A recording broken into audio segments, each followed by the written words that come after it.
In January 2007, the container ship MSC Napoli ran aground off the south coast of Devon, spilling its cargo on Branscombe Beach.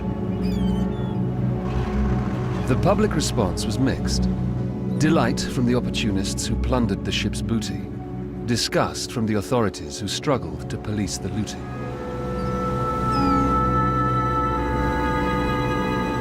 But the looters of the Napoli were reviving a tradition that stretched back centuries, connecting coastal communities all around Britain to a sinister profession. Now, what is all this business? Smuggling? No, it's much worse than that, sir. Wrecking. Tonight on Time Watch, author Bella Bathurst goes in search of the mysterious history of the wreckers. So basically it's 2,000 years of smoke and absolutely no fire. There is no such thing as a wrecker.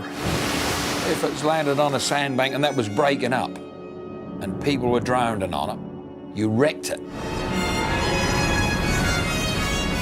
There was something in a shipwreck that suited everybody. It's just hard to get a sense of where truth and fiction meld or divide. It just doesn't exist historically. There's not one newspaper account, not one court case.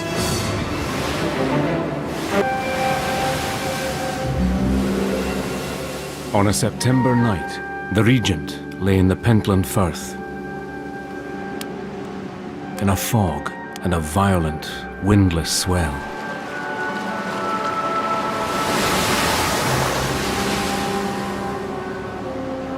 Door after door was opened, and in the grey light of the morning, fisher after fisher was seen to come forth.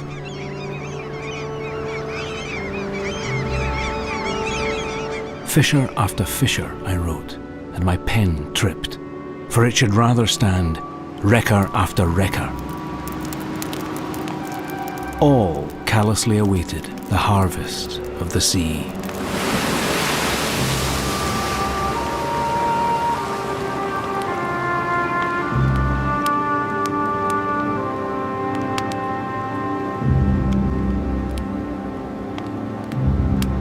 I came across that passage when I was researching a book on lighthouses, and it intrigued me.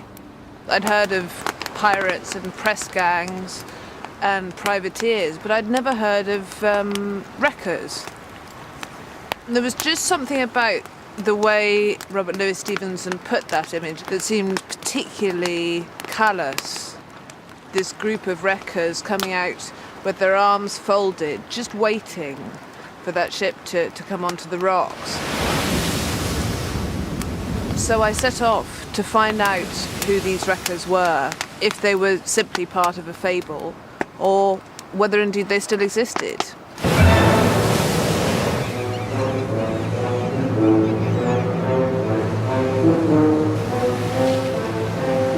Bella's quest is the first comprehensive attempt to grasp an elusive but vital piece of our island history.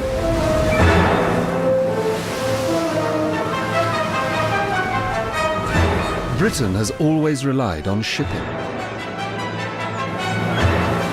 And wherever there are ships, there are shipwrecks. And where there are wrecks, there are tales of wrecking.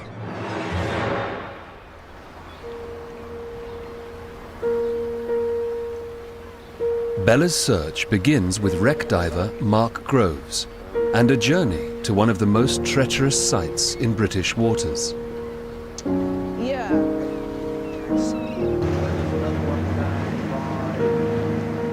A vicious collection of islands and reefs, 5 miles off the coast of the Isles of Scilly, at the edge of the Atlantic Ocean.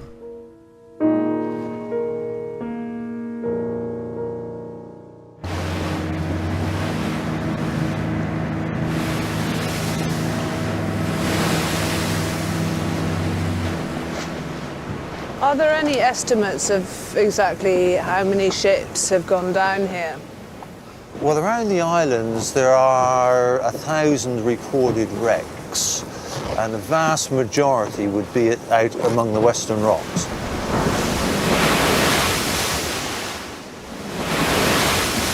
I hate it. It really spooks me. It gives me the creeps.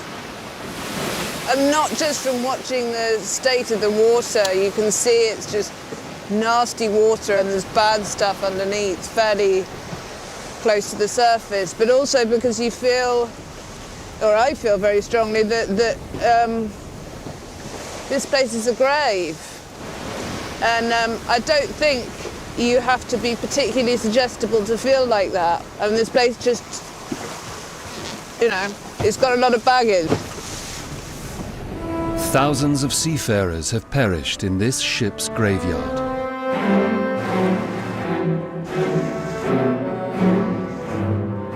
"300 years ago, it claimed one of the best known of all of the UK's shipwrecks. The Association.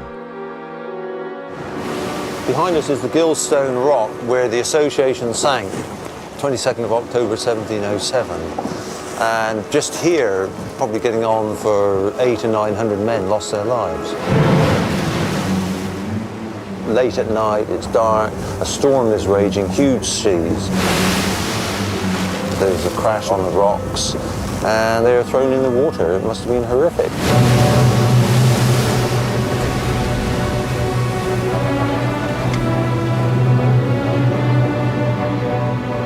Anybody who managed to get ashore, I think, were extremely lucky, but they would have died of hypothermia. And even just getting bashed around on the rocks.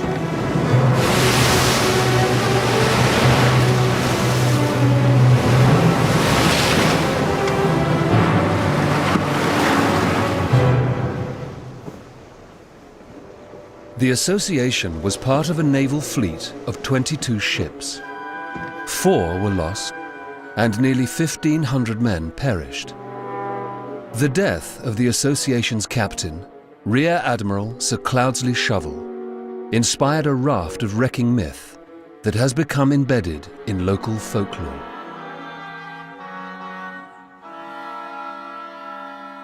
His body was washed ashore into Porthelic, and the story goes that I think it was a lady found him with a ring on his finger, chopped his finger off, kept the ring, and he was then buried on the foreshore.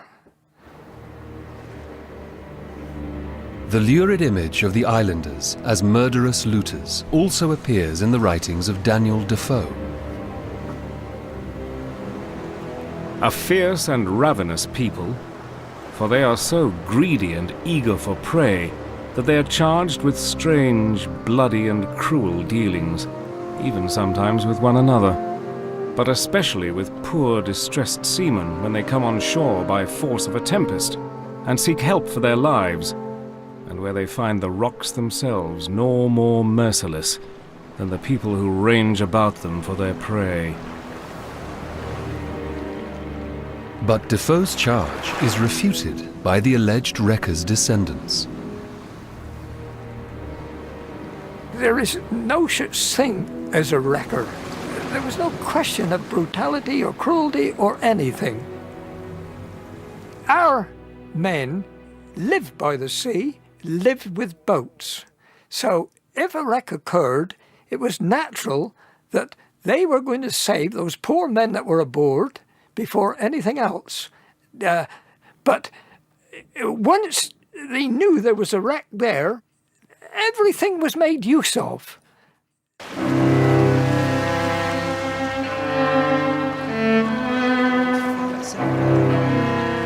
Defoe's charge of cruelty may be debatable, but the Solonians' talent for plundering shipwrecks is a vital strand in their island history. A local art that was resurrected as recently as 1997, on the very spot of Sir Cloudesley Shovel's demise. The local lifeboat coxswain, who's a friend of mine, rang up and said words to the effect, "You won't believe what's on your doorstep." A 3,000-ton container ship has run aground on rocks on the Isles of Scilly. The Antiguan-registered Sita is stuck at Porthelic with 65 tons of heavy oil in its tanks.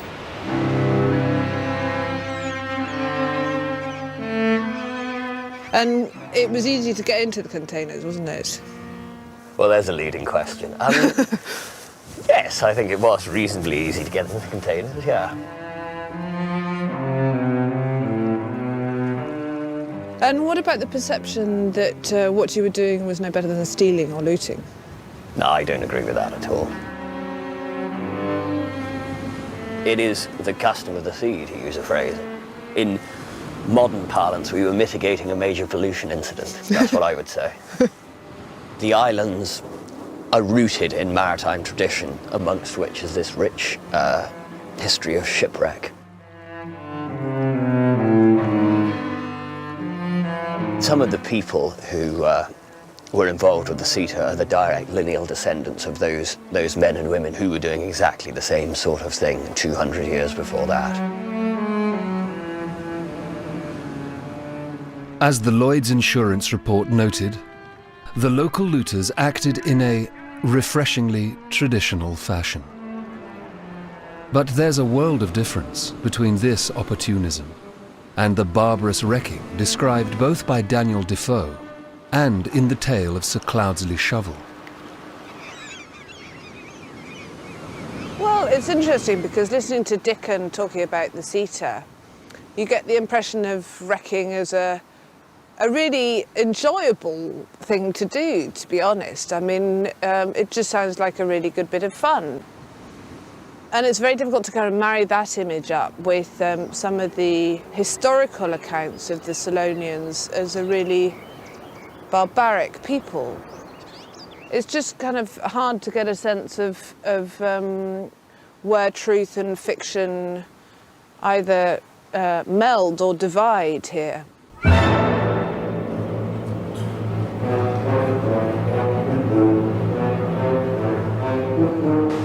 So what is wrecking? And who were the wreckers? Benign beachcombers or murderous savages? In her search, Bella must distinguish fact from fiction.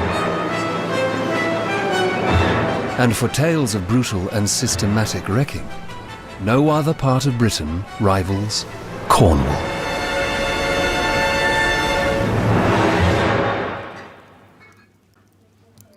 If you ask people what they think of when you say the word wrecker, they tend to think of Daphne du Maurier and Jamaica Inn and the Cornish.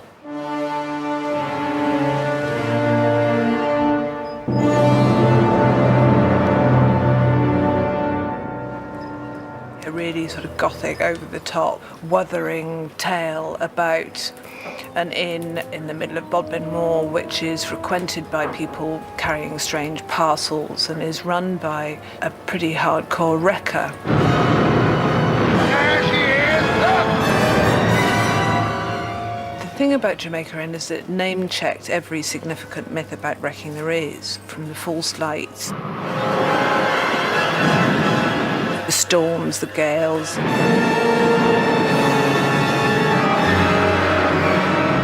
Shipwreck victims held down to die under the waves. And all of these conspired to make it an extremely popular book, which sealed in the public imagination the idea of the Cornish as a bunch of total villains, really.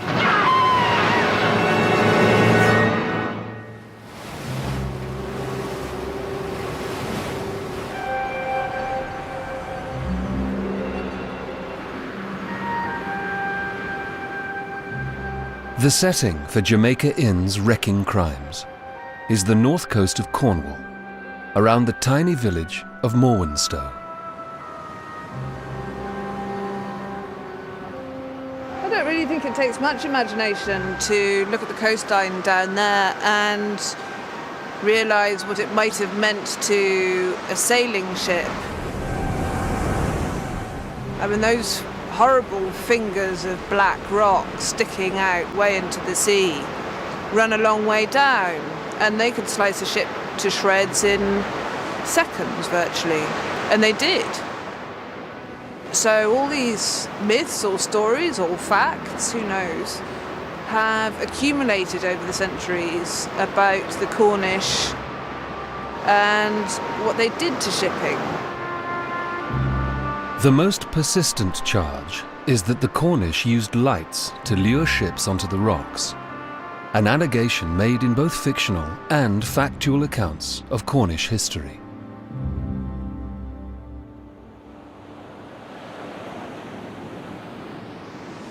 The most extreme version of the false light story comes from an historian writing in the 1950s called Kenneth Langmaid. He came up with this idea that the Cornish actually rigged complete stage sets in order to produce wrecks.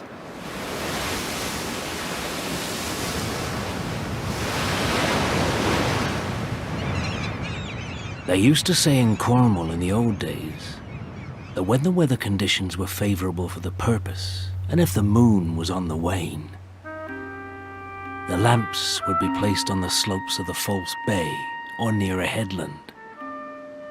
A string of lanterns were arranged by the water's edge. An isolated lamp sat here and there on higher ground.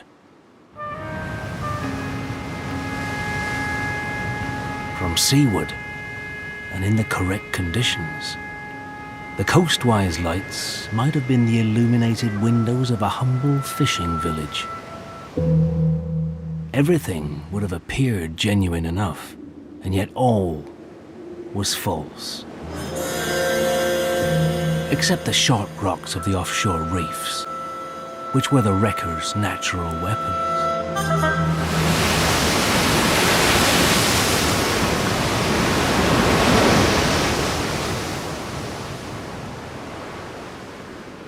The false light story helped to seal Cornwall's infamous reputation. But the Cornish themselves dismiss it as no more than a malicious myth. In my anorak life, I've made something of a study of Cornish folklore. And I've got some lovely old books and bits and pieces which amount to almost the entire corpus of anything that was ever written down in Cornish traditional story, etc. And I know of basically 2 references to the sort of activity that you're describing. One is about Coppinger the Dane, who operated close to here in North Cornwall, and the other one is described as the pirate wrecker of Tregaseal. Now, on both of those stories, it's made absolutely clear that he isn't one of us, it's somebody who came from somewhere else who would engage in these sort of things. And it's about one individual, it's never about a widespread practice. And it's either side, we got, oh look, mermaids, piskies, giants, and that's where wrecking belongs, in the pantheon of Cornish folklore.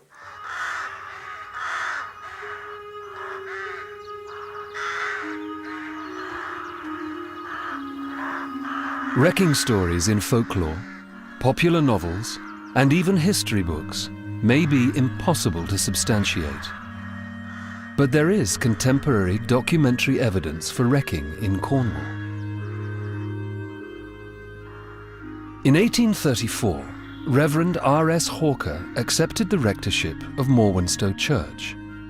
There had not been a vicar here for over 100 years, and Hawker found a less than righteous flock.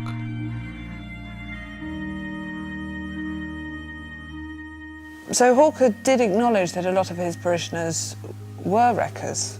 Yes, Hawker wrote in the Remembrances of a Cornish Vicar, "My people are a mixed multitude of smugglers, wreckers and dissenters of various hues." And what do you think his attitude to that was? If you read a little further on, you'll see the passage here. Mine was a perilous warfare. I had to soothe the wrecker, to persuade the smuggler, and to handle serpents in my intercourse with adversaries of many a kind. Gosh, he really laid it on with a trowel, didn't he? He did. It's very Victorian.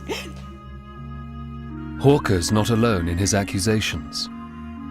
There's further evidence in legal history. 20 miles away in Launceston, in 1767, William Pierce was hanged for wrecking. He was caught plundering. Apparently he had some rope that he had taken from the ship, and the court wanted to use him as an example.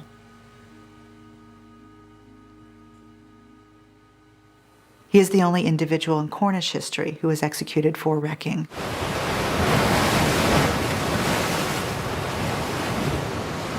William Pierce was hanged for pilfering a length of rope, paying the ultimate penalty for an apparently minor crime. So what were the authorities so afraid of?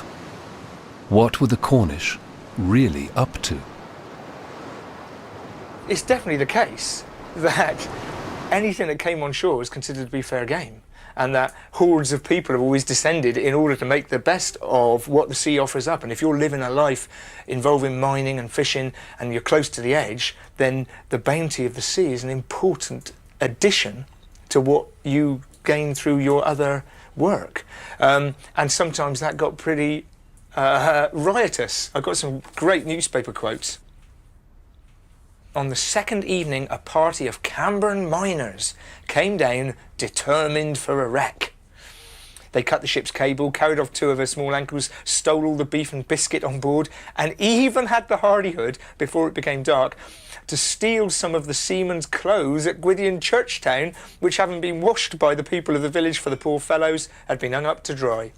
Okay, so yes, the people on the coast are accusing the more inland tinner communities of indulging in this notion of wrecking. But here I'm using the word wrecking in the Cornish sense, aggravated beachcombing. There's no hint here of anything remotely like luring or murder. No, but there is the implication of some deliberate wrecking within that, because it talks about cutting the cables. Well, in that case, okay, he says momentarily conceding a point. Where does it say that? You just read out. They got it to say hard-working insurance. Cut the ship's cable. Okay. So in other words, there are places in which people have argued about what technically constitutes a wreck. So yes, I'll give you that one, but it's still a long way from false lights and a long way from murder. Nobody in Cornwall was ever convicted of using false lights to wreck ships or of murdering shipwreck survivors. But the newspaper accounts are clear. Wrecking was not just a mythical crime, and its chief perpetrators were a specific group of the Cornish working class, tin miners. Wreckers were seen as being a lot of common people involved in mob action. And particularly in the 18th century, that was one of the ways that common people were able to have a voice. They didn't have the right to vote. And it was also a time period of the French Revolutionary and Napoleonic Wars, so there was a lot of fear of those ideas coming across the channel.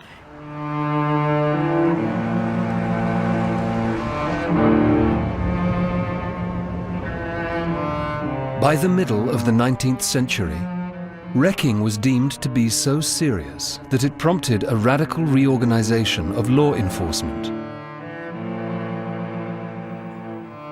In 1839, a government commission collected accounts of wrecking activity from all over the country to support the case for the establishment of local police forces.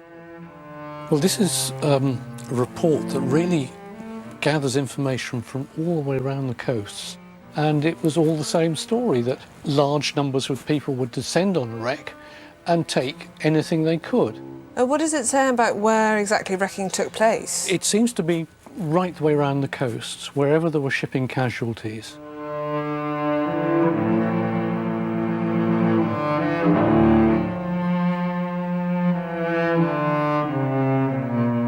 This is some extracts about what was said about the approaches to Liverpool.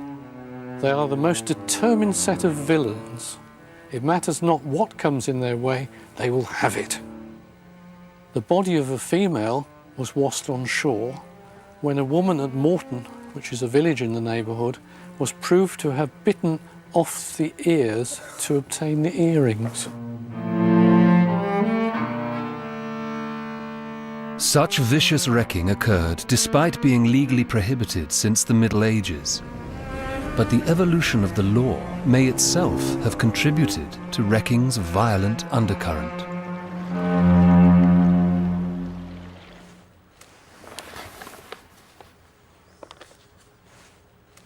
In 1275, we know that the Statute of Westminster legislated to the effect that if a man, a cat or a dog survived the shipwreck, the items weren't legal wreck and the owner could claim.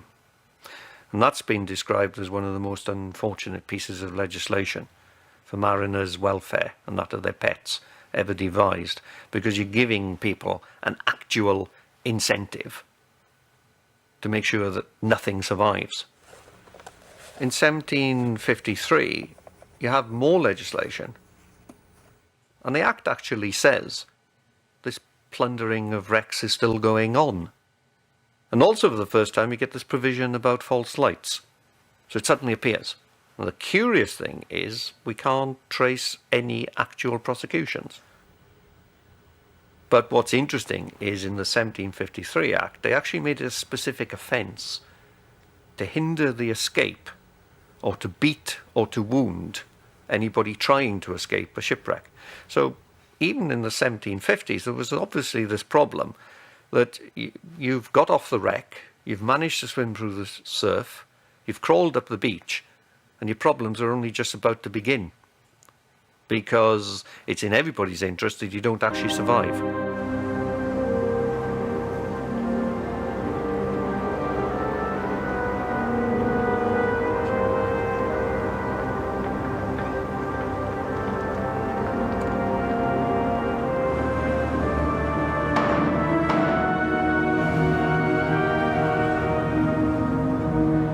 Throughout history, there are few places sailors feared more than the north coast of Scotland, around one of the most treacherous sea passages in Britain.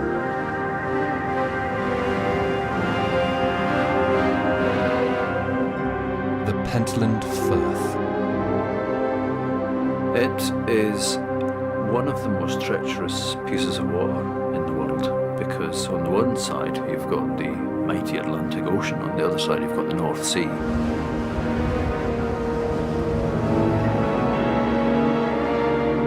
And they have to push their way through this very narrow channel, which causes whirlpools and all sorts of very strong tidal drags.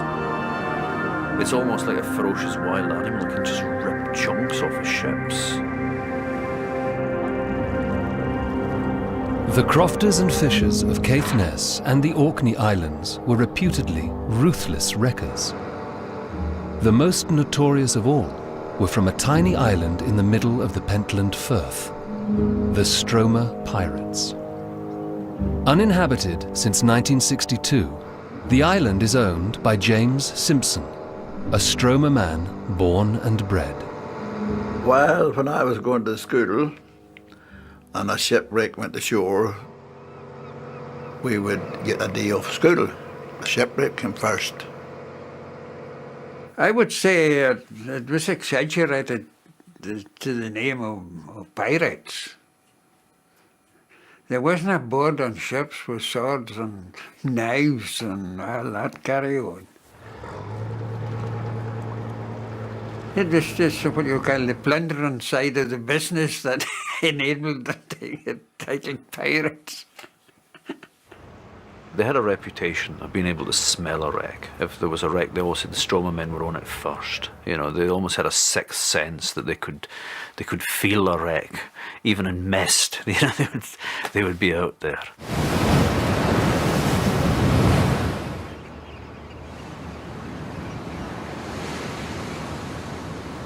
I think this place gives a really good sense of why people wrecked.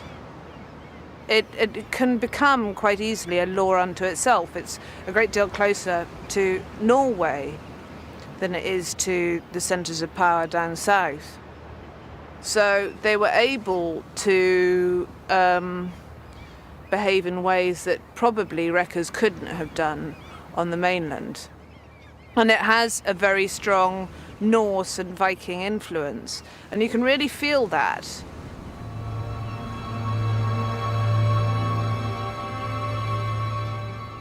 Wrecking in the remote islands of northern Scotland was motivated by a combination of poverty, remoteness, and, in centuries gone by, sinister custom.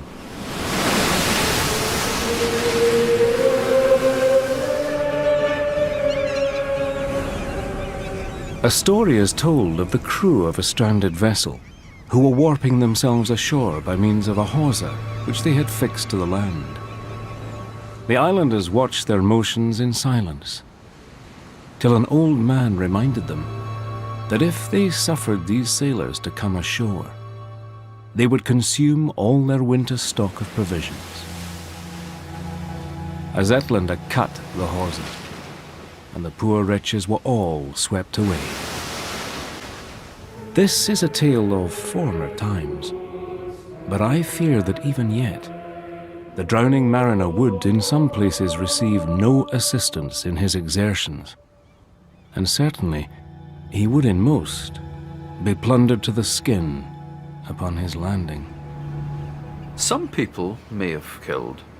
It was hard times, and so people were hard as a result of that. You know, they needed to survive. It was a struggle to survive, and anything was fair game. I mean, they would have even stripped the bodies and seen what they could find on them. Wrecking may have been driven by poverty. But Walter Scott described another cause of the islanders' alleged murderous sabotage.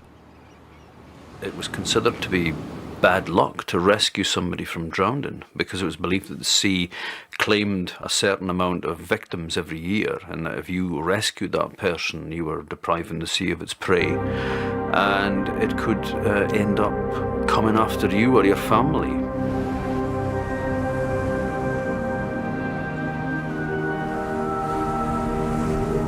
But were these superstitions genuine, or a convenient justification for deliberate wrecking? Either way, Robert Louis Stevenson, whose description of wreckers in the Pentland Firth prompted Bella's journey, understood the culture of this hostile profession. When the fatal scene is over, and the beach strewn with dead bodies, they will fence their fields with mahogany, and after a decent grace, sup claret to their porridge. It is not wickedness, it is scarce evil. It is only, in its highest power, the sense of isolation and the wise disinterestedness of feeble and poor races.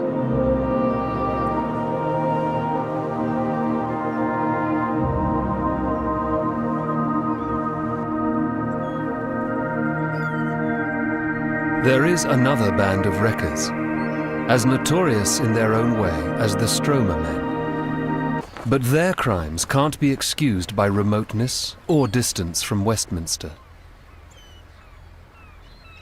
It's an hour before low tide, 5 a.m. on a spring morning. Bella is in Ramsgate, Kent, preparing to visit the Goodwin Sands.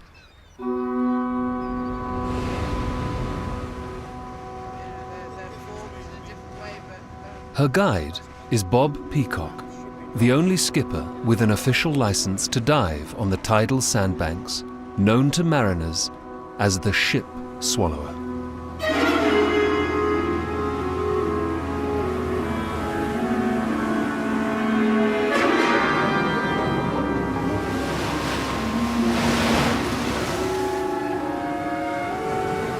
Everything else tells you that you're slap bang in the middle of the channel, and there should be virtually miles of water below you. Actually, all there is below us at the moment is 2.5 meters of water. But that's what's so strange about the Goodwins. It's like this Atlantis that rises out of the sea twice a day. And all that you may know about them as a skipper is when you ground on them and then they start sucking you down.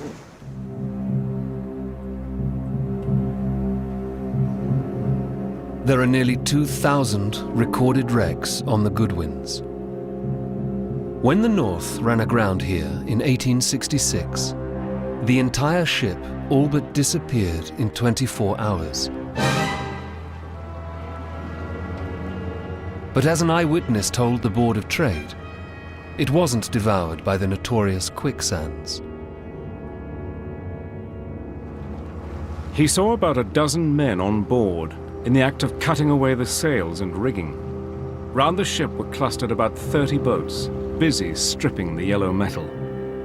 There were at that time at least 3 tons of metal in the boats. Somebody who'd been on board the North said that so much had been stripped away that there was not enough rope left to make a mop and not enough canvas to tie around your finger if you'd cut it. The wreckers of the North were not opportunistic amateurs.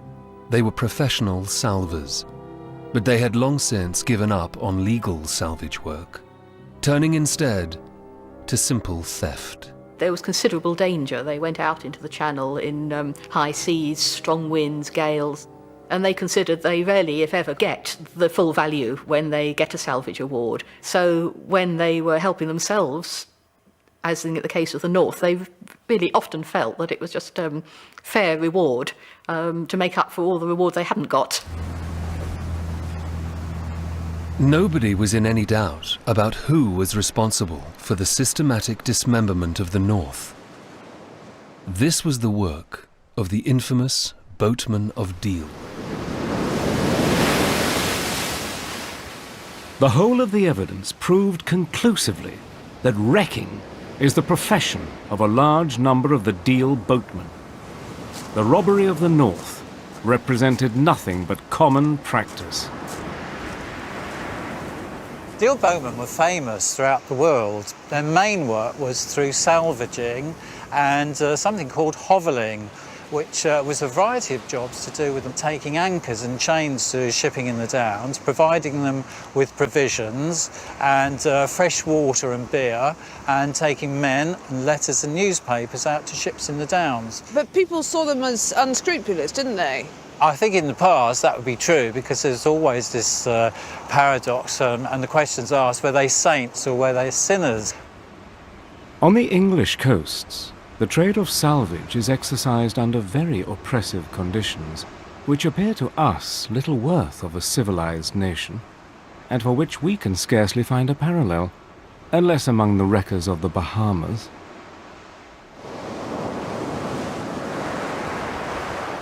Insurance reports, ship owners' accounts, and newspaper articles paint a damning picture of the boatmen of Kent, accusing them of brutality as well as theft.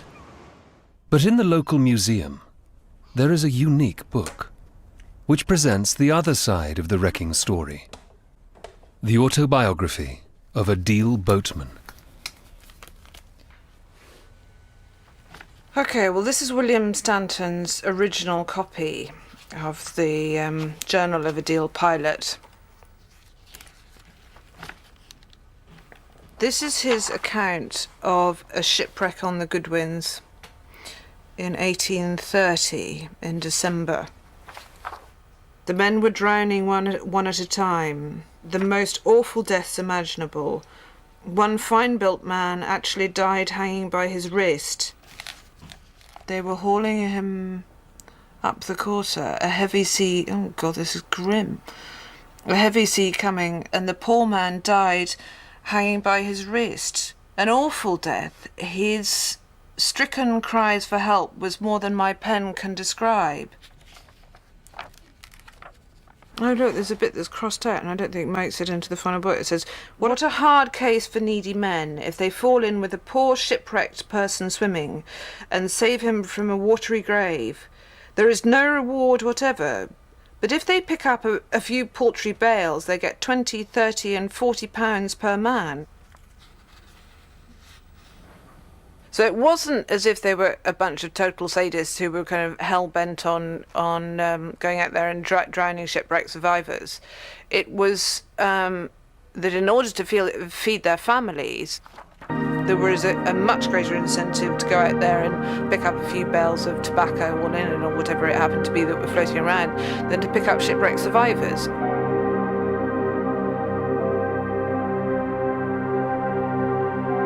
It gives a very sympathetic portrait, actually, of somebody who was basically trying to make a living, but in so doing risked his life time and time again.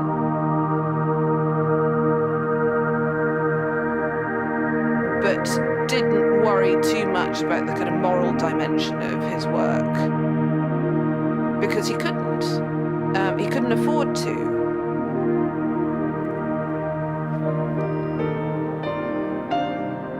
Inadequate salvage awards discouraged the legal recovery of property, and the courts offered no inducement to save life.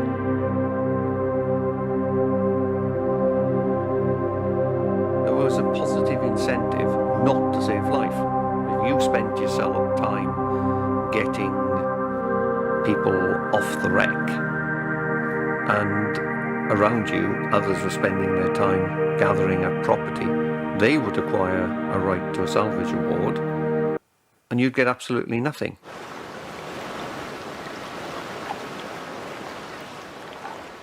Even where the legislation talks about surviving shipwreck, the man, the dog and the cat, it's used as a yardstick to define the proprietary rights. And in fact, it's not until the 1870s, and then you get a case decision with the Court of Appeal in the case of the Schiller, which is the German liner lost in the Scillies, that you actually have salvors able to claim a reward for saving life as opposed to saving property. Improvements in navigation technology and the demise of the Age of Sail make wrecking largely a crime from history. From the opportunistic raiding of Cornish tin miners to the wholesale pillaging of the Kent boatmen, it's a practice in which the conflict between claiming loot and saving life is a persistent theme. And coastal communities today are reluctant to connect their forebears to a history that carries an inextricable undercurrent of murder. But in Norfolk, Bella has found someone prepared to acknowledge the sins of his forefathers.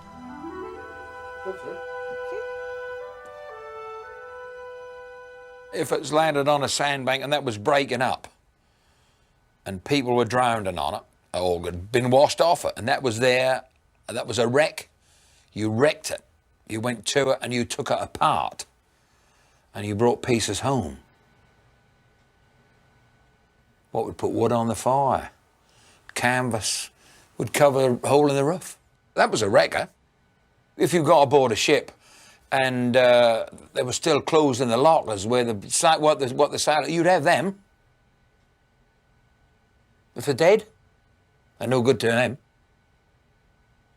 And if they washed ashore and they got clothes on, you'd take the clothes off, wouldn't they? You didn't bury people with the clothes on, did you? You know, they're going to heaven, their soul is gone, and the bones are gone in the ground.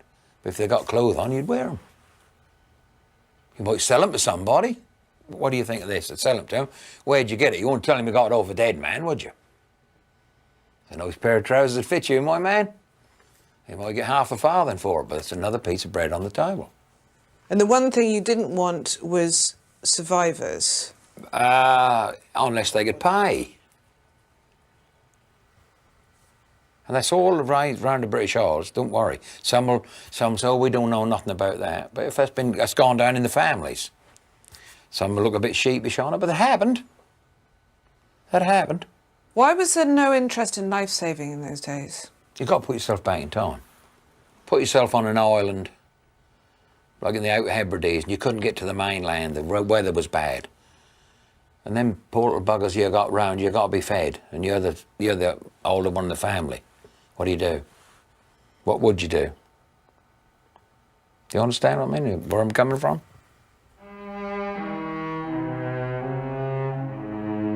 It's an astonishing and candid admission.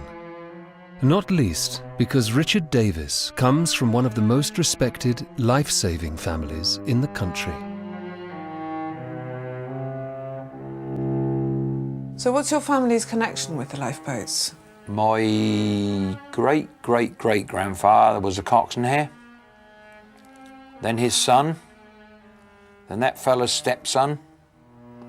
Then my uncle. Myself, and now my son.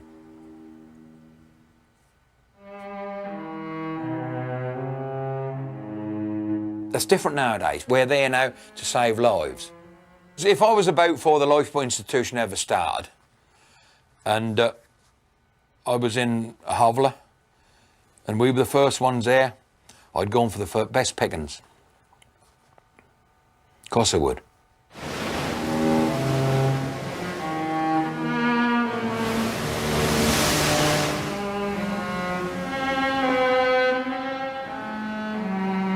The history of wrecking has long been a collection of local stories and myths. But these fragments are part of the complex biography of a national crime, whose variations mask a universal, often violent, struggle for property.